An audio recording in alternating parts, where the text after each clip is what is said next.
Hello. അപ്പോൾ ഇന്നൊരു video ചെയ്യണമെന്ന് വിചാരിച്ചതല്ല കേട്ടോ, പക്ഷെ നമ്മളൊരു കാര്യം പറയാൻ വേണ്ടിയിട്ട് വന്നതാണ്. ഇപ്പോൾ ഈ എനർജി ഇവിടെ ഇരിക്കുന്ന എവിടെയും പോണ്ട, ഈ ഇതാണ്ടോ ഒരാൾ തപ്പോട്ട് തപ്പോട്ട് തപ്പോട്ട് തപ്പോട്ട് ഈ എനർജി ആയിട്ട് നിൽക്കുന്ന ആള് ഇന്നലെ, അതായത് വെള്ളിയാഴ്ച കേട്ടോ, വെള്ളിയാഴ്ച രാവിലെ എല്ലാവരും ഇവിടെ ജോലിക്കൊക്കെ പോയി. ഇവനെ എണീക്കുമ്പോൾ എന്തായാലും സമയം ഒരു 11 മണിയൊക്കെ ആയിട്ടുണ്ട്. അപ്പോൾ നമ്മളിത് പറയുന്നത് വേറെ ഒന്നുമില്ല, എനിക്ക് ഇങ്ങനെ കോളും മെസ്സേജൊക്കെ വരുന്നുണ്ട്. അപ്പം ഞാൻ അതിനൊന്നും റിപ്ലൈ കൊടുക്കുന്നില്ല കേട്ടോ. എനിക്കിങ്ങനെ എല്ലാവർക്കും ഇങ്ങനെ പേഴ്സണലി ഇങ്ങനെ മെസ്സേജ് അയക്കുമ്പോൾ എനിക്കതിനെ റിപ്ലൈ ചെയ്യുമ്പോൾ ഭയങ്കര ഇടങ്ങേറ്. ആ ഒരു ദിവസത്തിനെ കുറിച്ച്, ആ ഒരു സമയം, ആ ഒരു എന്താ പറയുക, അതെല്ലാം കൂടി ഇങ്ങനെ മനസ്സിലേക്ക് ആലോചിക്കുമ്പോൾ ഭയങ്കര ടെൻഷനോ പേടിയോ എന്തൊക്കെയാണ്. അന്ന് വിചാരിച്ചിട്ട് ഞാൻ ഇത് ചോദിച്ചതിനുള്ള റിപ്ലൈ ഒന്നും കൊടുത്തില്ല. അതേപോലെ തന്നെ കോളൊന്നും അങ്ങനെ എടുത്തിട്ടുണ്ടായിരുന്നില്ല. ആ ഒരു സമയത്ത് ആ ഒരു മാനസികാവസ്ഥ ആയിരുന്നില്ല ഇങ്ങനെ സംസാരിക്കാൻ എല്ലാവരുടെ അടുത്തും. എന്താ കാര്യം, എങ്ങനെയാണ്, എന്താണ് ഇപ്പോൾ എല്ലാവരും ഇപ്പോൾ ഫോൺ എടുത്തു കഴിഞ്ഞാൽ എന്താ പറ്റി, എങ്ങനെയാണ്, ഇത് എങ്ങനെ അവിടെ നിന്ന് കിട്ടി, എങ്ങനെ, ഇങ്ങനെയൊക്കെ ചോദിക്കുമ്പോൾ സത്യം പറഞ്ഞാൽ എന്താ പറയേണ്ടത് അല്ലെങ്കിൽ എങ്ങനെ പറയേണ്ടതെന്ന് സത്യമായിട്ട് എനിക്ക് ആ സമയത്തൊരു ബോധം എനിക്ക് ഉണ്ടായിരുന്നില്ല. പിന്നെ ഇന്നലെ പറഞ്ഞു കഴിഞ്ഞാൽ, അതായത് 29-ാം തീയതി ഞാനും ദിച്ചുട്ടിയും മാത്രമുള്ള വീട്ടിൽ, എല്ലാവരും പോയിട്ടുണ്ടായിരുന്നു. അപ്പോൾ എണീക്കുമ്പോൾ എന്തായാലും ഒരു 11 മണിയായിട്ടുണ്ട്. എനിക്കാണെങ്കിൽ പല്ല് പറിച്ചുകൊണ്ട് നല്ല വേദന ഉണ്ടായിരുന്നു. ഞാനങ്ങനെ കിടക്കുകയായിരുന്നു. രണ്ടാളും എണീറ്റത് തന്നെ 11 മണിക്കാണ്. എണീറ്റിട്ട് ഞാൻ വേഗം തന്നെ ഒന്ന് മോക്ക് കഴുകി കൊടുത്തതിന് ശേഷം ഞാൻ ചോറ് കൊടുക്കാൻ വേണ്ടിയിട്ടിരുന്നു. അപ്പോൾ എനിക്ക് തീരെ വയ്യ. അപ്പോൾ ചോറ് എടുത്ത് വെച്ച് കഴിഞ്ഞപ്പോൾ ഉടച്ചിട്ടൊന്നുമില്ല. അന്നേരം ഇവൻ സാധാരണ പോലെ തന്നെ ഞാൻ വാരി കൊടുക്കുന്നുണ്ട്, അവൻ കഴിക്കുന്നുണ്ട്. അപ്പോൾ ഞാനും അതിനിടയിൽ ഞാനും കേട്ടോ സാധാരണ പോലെ. അപ്പം ഫുഡ് കഴിച്ച് കഴിഞ്ഞിട്ട് ഇവനിങ്ങനെ താഴ്ത്ത് നിർത്തി ഞാൻ ആ പ്ലേറ്റ് കഴുകി വെക്കാനായിട്ട് പോയി. പ്ലേറ്റ് കഴുകി വെക്കാൻ വേണ്ടി പോയ സമയത്ത് ഇങ്ങനെ ഈ സോഫയുടെ മേലെ കയറിയിട്ട് ജനലിൽ, ഇതേപോലെ ജനലിൽ കർട്ടൻ ഇട്ടിട്ടുണ്ട്. ആ കർട്ടൻ്റെ ഇവിടെ അങ്ങനെ ജനലിലാണ് സംഭവം ഇരുന്നിട്ടുണ്ടായിരുന്നത്. അതായത് അതിൻ്റെ ഫോട്ടോ ഞാൻ കൊടുക്കാം. ഈ കോക്രോച്ചിനൊക്കെ കൊല്ലാൻ വേണ്ടിയിട്ടുള്ള ചോക്കില്ലേ, അതുണ്ടായിരുന്നു. അപ്പോൾ ആ ഒരു ചോക്ക് ആള് ഞാൻ പോയ സമയത്ത് എടുത്തിട്ട് വായിലിട്ടിരുന്നു. വായിലിട്ടിട്ട് ഞാൻ കുറച്ച് നേരം, ഞാനിത് 2 മിനിറ്റ് കൂടി തയ്ച്ചായിട്ടില്ല. അപ്പോഴേക്കും ഞാൻ വന്ന് നോക്കുമ്പോൾ സോഫയിൽ ഇരിക്കുക. അപ്പോൾ ഞാൻ ഇങ്ങനെ നോക്കിയാൽ സോഫയിൽ ഇരിക്കില്ല, അവന് പ്ലേറ്റ് അവിടെ വെച്ചിട്ട് വന്ന് നോക്കുമ്പോഴേക്കും ആളുടെ വായിൽ സംഭവം ഉണ്ട്. അവൻ വായ ഇങ്ങനെ അടച്ചു പിടിച്ചിരിക്കുന്നു, കയ്യിൽ ഈ സാധനം ഉണ്ട്. ഞാൻ നോക്കുമ്പോൾ വായിലിട്ട് ചവച്ചരച്ച് വെച്ചിരിക്കുക. അപ്പോൾ തന്നെ എനിക്ക് മനസ്സിലായി ഇതാണ് കഴിച്ചിരിക്കുന്നത്, ഈ ചോക്കാണ് കഴിച്ചിരിക്കുന്നത് എന്നുള്ളത് മനസ്സിലായി. അപ്പോൾ ഞാൻ വേഗം പോയിട്ട് തുണി എടുത്തിട്ട്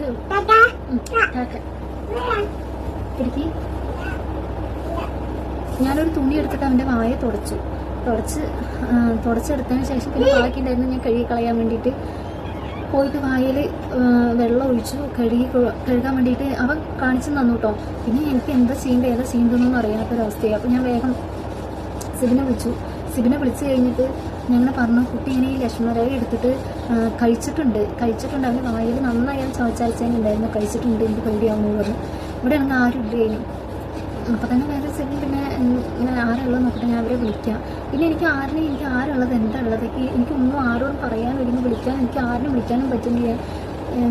എനിക്ക് സൗണ്ടേ വരുന്നില്ല, വല്ലാത്തൊരവസ്ഥ. അപ്പോൾ തന്നെ പിന്നെ ഇങ്ങോട്ട് അങ്ങനെ പിള്ളേർ വിളിച്ചു. അപ്പോൾ ചോദിച്ചു എന്താ ചേച്ചേക്കനെ പറ്റിയെന്ന് ചോദിച്ചു. ഞാൻ അങ്ങനെ ഇത് കഴിച്ചുകൂടാ, അവൻ കഴിച്ചിട്ടുണ്ടെന്ന് പറഞ്ഞു. അതിൻ്റെ ഫോട്ടോ ഞാൻ അവിടെ കൊടുക്കാട്ടോ. അവൻ അതിൻ്റെ പകുതി മുകളിലത്തെ ഭാഗം കടിച്ചിട്ടുണ്ട്, അതിൻ്റെ ഫോട്ടോ ഞാൻ കൊടുക്കാം അവിടെ. അപ്പോൾ ഇങ്ങനെ സംഭവം പറഞ്ഞു. അവരപ്പോഴേക്കും വന്നു. സിബിൻ്റെ ഏട്ടനുണ്ടായിരുന്നു, അവർ പുറത്ത് പോയിട്ടുണ്ടായിരുന്നു. അവർ രണ്ടാളും വന്ന് അവനപ്പം തന്നെ അവർ ബൈക്കിൽ അങ്ങനെ കൊണ്ടുപോയി ചെയ്ത് പോയി കഴിഞ്ഞിട്ട് എനിക്ക് സത്യം പറഞ്ഞ കയ്യും കാലും ഇറക്കി. നമ്മൾ ഒരു 2 മിനിറ്റ് നേരം, ഡെയിലി ഞാനല്ലേ അവനെ നോക്കുന്നത്, രാവിലെ തൊട്ട് വൈകുന്നേരം വരെ സിനിമ വരുന്നവരെ ഞാനല്ലേ നോക്കുന്നത്. ഇങ്ങനൊരു സംഭവം എങ്ങനെ കണ്ടൊക്കെ വായിടുമെന്ന് എനിക്കറിയാം. പക്ഷേ ഈ നിലത്ത് നിർത്തിയ കുട്ടിയുടെ കയ്യിൽ ഇത് കിട്ടുന്നോ, ഈ സാധനം അവിടെ ഉണ്ടായിരുന്നോ എനിക്കറിയില്ല. ഈ കർട്ടൻ ഇട്ടതുകൊണ്ട് ഞാനും ശ്രദ്ധിച്ചിട്ടില്ല. പക്ഷെ ഇവൻ കർട്ടൻ മാറ്റിയിട്ടാണ് സംഭവം എടുത്തിരിക്കുന്നത്. ആ ഒരു സമയത്തെന്ന് പറഞ്ഞു കഴിഞ്ഞാൽ ഭയങ്കര ടെൻഷൻ. എനിക്കാണെങ്കിൽ എന്താ ചെയ്യേണ്ടത്, ഒറ്റയ്ക്കാണല്ലോ, എനിക്ക് വീട്ടിൽ ഒറ്റയ്ക്കായതുകൊണ്ട് തന്നെ എനിക്ക് എന്താ ചെയ്യേണ്ടതെന്ന് അറിയാത്തൊരു പെട്ടെന്ന്. അപ്പോൾ ഞാൻ സിബിനെ ആ സമയത്ത് തന്നെ വിളിച്ചുകൊണ്ടിരിക്കുക. സിബിനാണെങ്കിൽ തൃശ്ശൂരാണ് വർക്ക്. അപ്പോൾ സിബിൻ വരുന്ന സമയം പറഞ്ഞു കഴിഞ്ഞാൽ എന്തായാലും 7:30 ആവും എത്തുമ്പോൾ. അപ്പോൾ ഞാൻ ഇത് സമയം നടക്കുന്ന ഒരു 11:45 11:30 ശേഷമാണ്, 11:45 ആയിട്ടുണ്ട് തോന്നുന്നുണ്ട്. 11:45 അല്ല, അതൊന്നും നേരെ ആയിട്ടുണ്ട്. ഞാൻ കറക്റ്റ് ഞാനിത് കണ്ടതായിട്ട് ഞാൻ സിബിനെ വിളിക്കുന്നുണ്ട്. സിബിനെ വിളിച്ച് ഇവർ കൊണ്ടുപോകും ചെയ്ത്. അനിയൻ വന്നപ്പോൾ ഞാനും ഡ്രസ്സ് മാറിയിട്ട് ഞാനും അവൻ്റെ കൂടെ പോയി.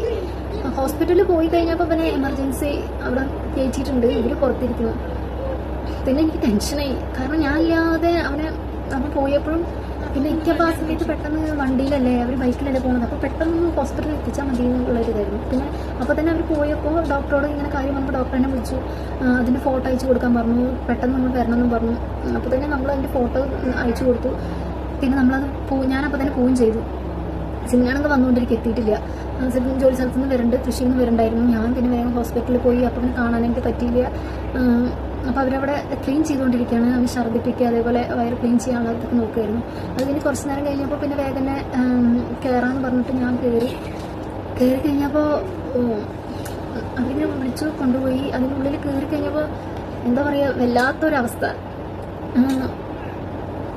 ഞാൻ ആദ്യം കയറി കാണുമ്പോൾ അങ്ങനെ ഇതിട്ടാലും നേഴ്സുമാരൊക്കെ നിൽക്കുന്നുണ്ട്. ഒരു മൂക്ക് കൂടെ അങ്ങനെ ട്യൂബ് ഇട്ടിട്ടുണ്ട്. അപ്പോൾ ട്യൂബ് ഇട്ടപ്പോൾ കുട്ടി നല്ല കരച്ചിൽ. എൻ്റെ ഉള്ളിൽ കയറുമ്പോൾ തന്നെ മനസ്സിലായി ഇവനെ തന്നെയാണ് കരയണത് എന്നുള്ളത്. അപ്പോൾ കുട്ടി നല്ല കരച്ചിൽ പറഞ്ഞു, നല്ല കരച്ചിൽ. പിന്നെ ഞാൻ വേഗം കരച്ചിൽ കേട്ടപ്പോൾ ഞാൻ വേഗം എനിക്ക് ആ സൈഡാണ് മനസ്സിലായി. ഞാൻ പെട്ടെന്ന് ഈ സൈഡിലേക്ക് നോക്കുമ്പോൾ എൻ്റെ ഇങ്ങനെ 2 കൈയും കാലൊക്കെ പിടിച്ച് വെച്ചിട്ടുണ്ട്. കാരണം ഈ ട്യൂബ് വലിക്കാണ്ടിരിക്കുക. എന്നിട്ട് ഇവിടെ അങ്ങനെ വെച്ചിട്ട് ബാൻഡേജ് വെച്ചിട്ട് ഇങ്ങനെ ഒട്ടിച്ച് വെച്ചിട്ടുണ്ട്. ഇങ്ങനെ ട്യൂബ് ഇട്ടിട്ട് ബാക്കിയുള്ള സംഭവം ഇങ്ങനെ വെച്ചിട്ട് അതിന് ഇങ്ങനെ അവർ പിടിച്ചിട്ടുണ്ട്. എന്നെ കണ്ടപ്പോഴേക്കും ആളെ വേഗം അമ്മേ പറഞ്ഞിട്ട് വേഗം എൻ്റെ അടുത്തേക്ക് വന്നു. ആ ഒരു ഇത് കണ്ടപ്പോൾ തന്നെ ഈ ട്യൂബ് ഈ മൂക്ക് കൂടെ ഇറക്കുക എന്നൊക്കെ പറയുമ്പോൾ നമുക്ക് ചെറിയ കുട്ടിയല്ലേ,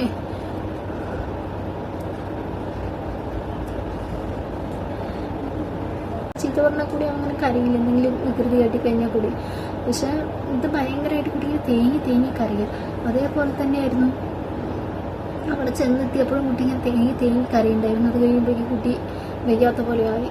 പിന്നെ എന്നെ കണ്ട വഴിക്ക് പിന്നെ അവൻ ഓടി വന്നു, അമ്മേ വിളിച്ചിട്ട് ഓടി വന്നു ചെയ്തു. പിന്നെ എന്നെ ഇങ്ങനെ കെട്ടിപ്പിടിച്ചു. പിന്നെ എൻ്റെ ഭാഗത്തൊന്നും ഉണ്ടായില്ല. പിന്നെ അവരെയും ശ്രദ്ധിക്കണ്ടായിരുന്നില്ല.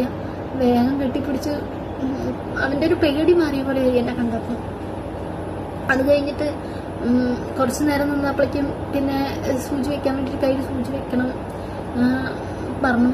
അപ്പോൾ എനിക്ക് പിന്നെ ഒന്നും ചെയ്യാൻ പറ്റുന്നില്ല. എനിക്ക് എൻ്റെ കൈയും കാലൊക്കെ കുഴയാൻ തുടങ്ങി. അതിൻ്റെ ഒരു ആ സമയത്തുള്ള അവസ്ഥ. ചിലപ്പോൾ ട്യൂബ് ഇടുന്ന സമയത്ത് കുട്ടി കുറച്ചും കൂടി ഒരു ഇതായിട്ടുണ്ടാവും, പേടിച്ചിട്ടുണ്ടാവും. ഞാനില്ല അടുത്ത്. പിന്നെ അവരെല്ലാം നഴ്സുമാർ തന്നെയായിരുന്നു. ഒന്ന് നോക്കുമ്പോൾ ട്യൂബ് ഇടുന്ന സമയത്ത് തന്നെ വിളിക്കാനും നന്നായുള്ളൂ. അവൻ ഛർദ്ദിച്ച് കളഞ്ഞ് എല്ലാം ചെയ്തതിന് ശേഷം അവർ കൊണ്ടുപോയി ഉടനെ എല്ലാം ഇതും ചെയ്തതിന് ശേഷമാണ് എന്നെ ഉള്ളിലേക്ക് എമർജൻസി വാർഡിലേക്ക് കയറ്റിയിരിക്കുന്നത്. ആ ഒരു സമയത്തും കൂടി നമുക്കത് കാണാനുള്ള ഒരു ഇതില്ല. അത് ഇട്ട് കഴിഞ്ഞപ്പോൾ തന്നെ എനിക്ക് ഭയങ്കര വിഷമമായിരുന്നു ഇങ്ങനെ കാണുമ്പോൾ. ആ ഇടണതും കൂടി ഞാൻ കണ്ടു കഴിഞ്ഞുള്ള അവസ്ഥ എനിക്ക് പറയാൻ പറ്റില്ല. അപ്പം അങ്ങനെ കയറ്റിയിട്ട് ഞാൻ പറഞ്ഞപ്പോൾ എനിക്ക് ഹസ്ബൻഡിനെ വിളിക്കണം, എനിക്ക് ഒറ്റയ്ക്ക് നിൽക്കാനായിട്ട് പറ്റില്ല. എൻ്റെ ഹസ്ബൻഡ് ഉണ്ടാവും പുറത്ത്, വിളിക്കുക ചോദിച്ചു. ദിവൻ്റെ അച്ഛനെ വിളിക്കണം എന്ന് പറഞ്ഞു.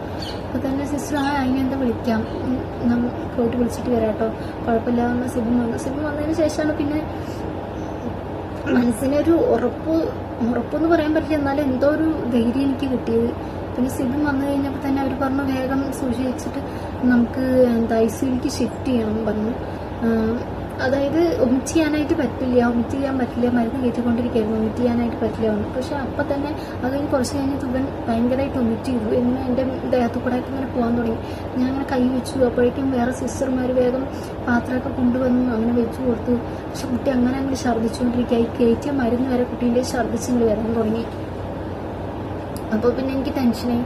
അപ്പോൾ തന്നെ അവർ പെട്ടെന്ന് ICUലേക്ക് ഷിഫ്റ്റ് ചെയ്യുകയാണ് ചെയ്തിട്ടുണ്ടായിരുന്നു. പിന്നെ അങ്ങനെ വലിച്ചേറൊക്കെ എടുത്തിട്ട് വന്നു, നമ്മളങ്ങനെ കയറ്റി കൊണ്ടുപോയി. പിന്നെ ICUയിൽ കയറിയതിന് ശേഷം പിന്നെ വലിയ കുഴപ്പമുണ്ടായിരുന്നില്ല.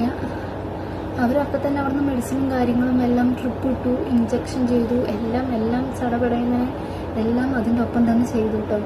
പിന്നെ അവിടെ കയറി ചെന്ന് കഴിഞ്ഞപ്പോൾ ICUയിൽ ഒരാൾക്ക് മാത്രം നിൽക്കാൻ പറ്റുള്ളൂ. സിബിനാണെങ്കിൽ കയറാനും പറ്റില്ല, കുട്ടീൻ്റെ കൂടെ എനിക്ക് മാത്രം നിൽക്കാൻ പറ്റുള്ളൂ. അപ്പോൾ ആ സമയത്ത് പിന്നെ എനിക്ക് ഭയങ്കര ടെൻഷൻ, എന്താ ചെയ്യുക എനിക്കൊന്നും ടെൻഷൻ കാരണം എനിക്കൊന്നും ചെയ്യാൻ പറ്റണില്ല. പിന്നെ അവരെന്നെ അവിടെ ഉണ്ടായിരുന്ന സിസ്റ്റർമാർ നല്ല സ്വഭാവമായിരുന്നു. അവരെന്നെ എല്ലാം ഇങ്ങനെ എടുക്കലും നമുക്ക് അറിയുമ്പോൾ തട്ടിക്കൊടുക്കലും എല്ലാം അവരെന്നെയാണ് ചെയ്തത്. എനിക്കങ്ങനെ ഒന്നും ചെയ്യേണ്ടതായിട്ട് വന്നില്ല. ഇങ്ങനൊരു അവസ്ഥയിൽ കുട്ടീനെ കണ്ടുവരുന്നുള്ളൊരു ഇതില്ല, പ്രതീക്ഷിച്ചിട്ടില്ലല്ലോ നമ്മൾ. ഇപ്പം നമ്മളൊരു പനി വരുന്നു, ജലദോഷം വരുന്നു, അതൊക്കെ നമുക്ക് എങ്ങനെയും ഒരു ഇത് പനി മരുന്ന് കൊടുക്കുമ്പോൾ ഭേദമാവും, അത് ചെയ്യുമ്പോൾ ഭേദമാവും. ഇത് ഈ പോയ്സൺ അല്ലേ, ഇത് വയറ്റിൽ ചെന്ന് കഴിയുമ്പോൾ അപ്പോഴും എനിക്കറിയില്ല അവൻ്റെ വയറ്റിൽ ഇത് ഇത്രയും ചെന്നിട്ടുണ്ടോ എങ്ങനെയാണ് എന്താണെന്ന് എനിക്കറിയില്ല. അത് കഴിഞ്ഞ് കുറേ കഴിഞ്ഞ് ഞാനൊന്ന് നോർമലായി, ഞാനൊന്ന് ഓക്കെ ആയി, അവനൊന്ന് ഓക്കെ ആയതിനു ശേഷമാണ് ഞാൻ എൻ്റെ അടുത്ത് ചോദിച്ചപ്പോൾ എൻ്റെ സിസ്റ്റർ ഉണ്ടായിരുന്നു, നമുക്കത് കിട്ടി, നമ്മൾ അത് വോമിറ്റ് ചെയ്തപ്പോൾ നമുക്കത് അത്യാവശ്യം കിട്ടിയിട്ടുണ്ടായിരുന്നു എന്നുള്ളത് പറയുന്നത്. എനിക്കറിയായിരുന്നു സംഭവം പെട്ടിട്ടുണ്ട് എന്നുള്ളത്. എങ്ങനെയൊക്കെ നമ്മൾ തുടച്ചെടുത്ത് പറഞ്ഞാൽ അത് ഉള്ളിൽ പോയിട്ടുണ്ട്. അതിനിടയിൽ പിന്നെ ഒരു ദിവസം നമ്മളെന്തായാലും, അതായത് ഇന്ന് 4 മണി വരെ നമ്മളവിടെ ഉണ്ടായിരുന്നു. ഒരു 11 മണി വരെ ICU തന്നെയായിരുന്നു. അത് കഴിഞ്ഞ് ഡോക്ടർ വന്നു. രാത്രി നൈറ്റ് ഫുള്ള് ഞാൻ ഫീഡ് ചെയ്തു, കുഴപ്പമില്ല. ICU കയറ്റിയതിന് ശേഷം 2-3 പ്രാവശ്യം വോമിറ്റിങ് ഉണ്ടായിരുന്നു. അതൊക്കെ നല്ല ടെൻഷനായിരുന്നു, വോമിറ്റ് ചെയ്യാൻ പാടില്ല ഉള്ളതുകൊണ്ട്. പക്ഷെ പുറത്തേക്ക് വരുന്നില്ല, അവനിങ്ങനെ ഓക്കാനിച്ചുകൊണ്ടേ ഇരിക്കുകയായിരുന്നു. അപ്പോൾ കുറച്ച് കഴിഞ്ഞ് നേരം വെളുത്ത് കഴിഞ്ഞപ്പോൾ കുഴപ്പമില്ല, ഫുഡ് കൊടുത്തു, കുഴപ്പമില്ല എന്ന് കണ്ടപ്പോൾ ഡോക്ടർ വന്ന മരുന്നോട് കൂടി തന്നെയാണ് നമ്മളെ ഡിസ്ചാർജ് ചെയ്തിരിക്കുന്നത്. ഇനിയിപ്പോൾ 5 ദിവസം കഴിഞ്ഞിട്ടാണ് നമുക്ക് പോകേണ്ടത്. പക്ഷെ ശ്രദ്ധിക്കാണ്ടിരുന്നിട്ടില്ല, ഇത്രയും ഇതിലും ഞാൻ തന്നെയാണ് അവൻ ഒറ്റയ്ക്ക് നോക്കിയിട്ടുണ്ടായിരുന്നത്. പിന്നെ ഇപ്പം നടക്കാൻ തുടങ്ങി, അവനെടുത്തതൊക്കെ വായിലിടുകയാണ്, എല്ലാം ചെയ്യുന്നുണ്ട്. പക്ഷെ എന്താണെന്ന് വെച്ച് കഴിഞ്ഞാൽ ഒരു 2 മിനിറ്റ് 1 മിനിറ്റും കുറച്ച് നേരം ഒന്ന് പ്ലേറ്റ് കഴുകി അങ്ങോട്ട് വെക്കണ നേരമാകുമ്പോഴേക്കും ഇവൻ അത് പോയി എടുത്ത് വായിലിട്ടു.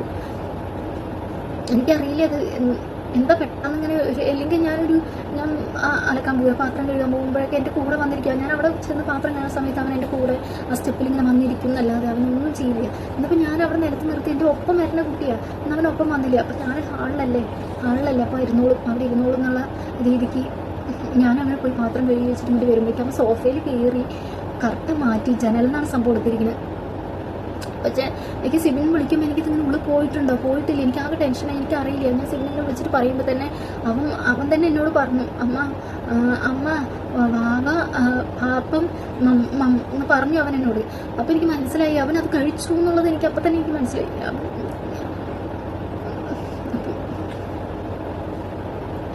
അപ്പം പിന്നെ ഒന്നും നോക്കാൻ വന്നില്ല, ഹോസ്പിറ്റലിലേക്ക് കൊണ്ടുപോയി.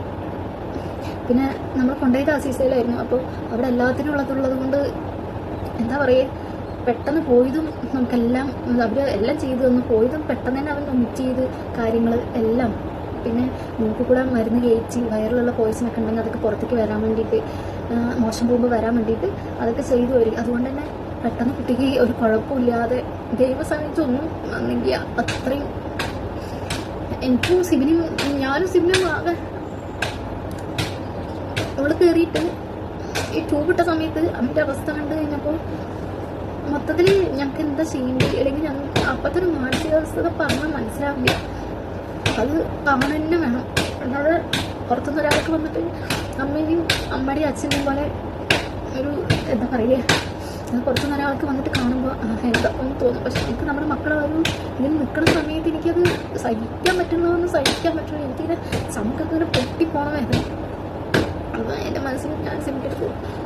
പിന്നെ നമ്മുടെ ലൈഫിൽ നമ്മൾ ഇരുന്നിട്ട് എന്താ കാര്യം?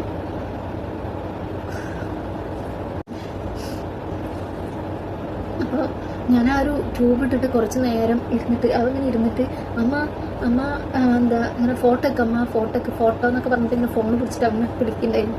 ഞാൻ എടുത്ത് തരാട്ടോ സ്വത്തിട്ട് എടുത്ത് തരാ പറഞ്ഞിട്ട് അവനെ മൂക്കിലിട്ടത് കാണാൻ വേണ്ടിയിട്ട്. അപ്പം ഞാൻ അവനത് എടുത്ത് കാണിച്ച് കൊടുത്തപ്പോൾ അവൻ വാവിക്ക് വാവു എനിക്ക് വാവു എന്നൊക്കെ പറഞ്ഞിട്ടുണ്ടായിരുന്നു. ആ ഒരു ഇത് ഞാൻ കൊടുക്കട്ടെ. ഞാൻ ഇതിൻ്റെ ലാസ്റ്റ് ഞാൻ ആ ഒരു വീഡിയോ ഞാൻ ആഡ് ചെയ്യാം. അപ്പോൾ എന്താ മക്കൾക്ക് ഇങ്ങനെ വരുന്നത് അമ്മമാർ ശ്രദ്ധിക്കാണ്ടോന്നല്ലാതെ ചെറിയൊരു എന്തോ എൻ്റെ അടുത്ത് അവിടെ നേഴ്സുമാർ പറഞ്ഞ പോലെ ചിലപ്പോൾ ആ ഒരു സമയത്തിൽ അങ്ങനെ ഒരു സമയത്തിൽ അവർ വരാമെന്ന് നനച്ചിട്ടുണ്ടാവും. അതങ്ങനെ വന്നു, ദൈവം സഹായിച്ചൊന്നും സംഭവിച്ചില്ലല്ലോ. അത്രയും വിചാരിച്ചാൽ മതി. അങ്ങനെ അപ്പോൾ ആ ഒരു വീഡിയോ ജസ്റ്റ് അവനതിട്ടിട്ട് കുട്ടിക്ക് ശ്വാസം എടുക്കാൻ പറ്റാണ്ട് സംസാരിക്കാനും പറ്റാണ്ട് അങ്ങനെ ഭയങ്കര ഒരു ബുദ്ധിമുട്ടായിരുന്നു. അതിൻ്റെ ഒരു ഇത് ഞാൻ അതിൽ കൊടുക്കാട്ടെ, ആഡ് ചെയ്യാം. അപ്പോൾ എനിക്കിത് എന്തായാലും ഇങ്ങനെ ഈ ഒരു സംഭവം എനിക്കിങ്ങനെ ഇതിന് കുറേ ഉണ്ടാവും കാണിച്ചു കൂട്ടിയ കാര്യങ്ങളൊക്കെ. എനിക്കതൊന്നും പറയാൻ പറ്റില്ല, എനിക്കതൊന്നും പറയാനായിട്ട് എനിക്ക് സഹായിക്കില്ല. എൻ്റെ മനസ്സൊന്നും വരില്ലായിരുന്നു. അത്രയും കട്ടിയായിട്ടൊന്നും എനിക്ക് അത് പറയാനായിട്ട് പറ്റില്ല. അതാണ്. അപ്പോൾ ഇങ്ങനെ ഓരോരുത്തരും ഇങ്ങനെ ചോദിക്കുമ്പോഴേ എനിക്കത് ഓർക്കാൻ കൂടി ഞാൻ ആഗ്രഹിക്കുന്നില്ല. ആ ഒരു ഹോസ്പിറ്റലിൻ്റെ ഉള്ളിൽ അവൻ കാണിച്ച കാര്യങ്ങളായാലും ആ ഒരു സമയത്ത് ഞാൻ ഒറ്റയ്ക്ക് എന്താ ചെയ്യുക, എനിക്ക് ഒറ്റയ്ക്കായ സമയത്ത് എനിക്കും അറിയില്ല. അവൻ ചെയ്ത സമയത്ത്, അവൻ കുഴഞ്ഞ സമയത്ത് എനിക്കൊന്നും അറിയുന്നില്ല. അപ്പോൾ ആ ഇത് ഞാൻ ഇതിൽ കൊടുക്കാട്ടോ. എല്ലാവരും ശ്രദ്ധിക്കുക.